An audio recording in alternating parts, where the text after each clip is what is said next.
The Library Media Center here at Fishers High School is an ever-important place in the school for kids to read and learn, like people should at school.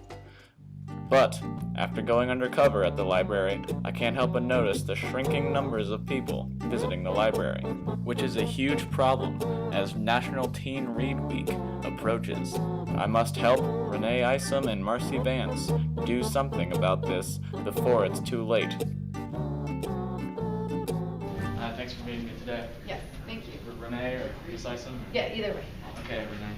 Miss Isom's probably better. So I can't help but notice that the numbers of the library go down in the middle of the day. How can you plan on, how does that make you feel, and what can you do to boost numbers, you know? Well, Back to your job. I mean, I think we have a pretty steady flow of kids. I would like to increase it, definitely. I'm always looking to get more kids in here and, you know, use the resources that we have for them. So, you know, the problem with the middle of the day is, you know, lunch, they all go to lunch, so, I mean, we have that issue that... Yeah, I mean, for me, there's the issue, I mean, people lunch is pulling people every day, like 3,000 kids a day, 4 times a day, you know, I mean, how can, you're in strict competition with the lunch periods, how can you match them in numbers? Well, they have to go to lunch because it's their lunchtime, so... Well, there's the thing. You say people have to go to lunch. I know Teen Read Week's coming up this next week, or this week. Yeah. And I feel like the way to get more people into the library is tell them they have to come. Like, it's required. Yeah? So... Tell me about that. Well, I see since in the rules of the school you can't actually require them to go to the library.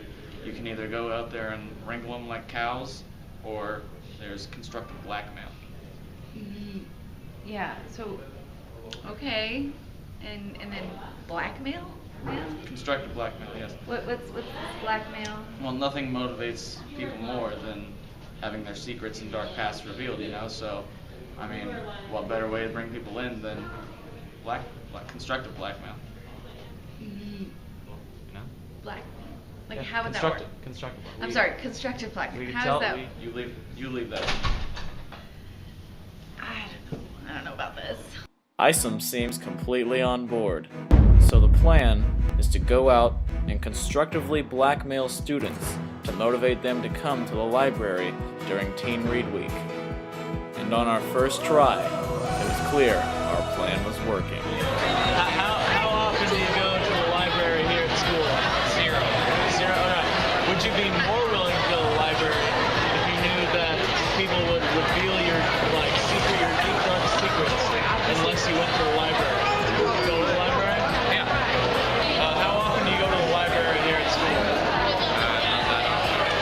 Would you be willing to go more if you knew someone was gonna reveal any of your dark secrets? Would you go more? Yes. Alright, cool. How often do you go to the library here at school?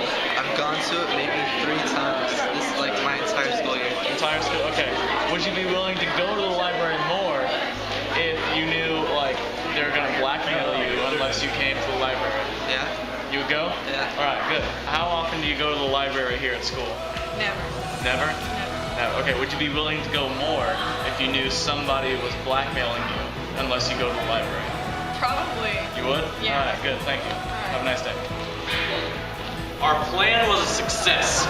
This place is booming. But it's still not good enough. So everybody make sure you make it down to the library for Teen Read Week this week and pick up a good book and get a chance for some good prizes.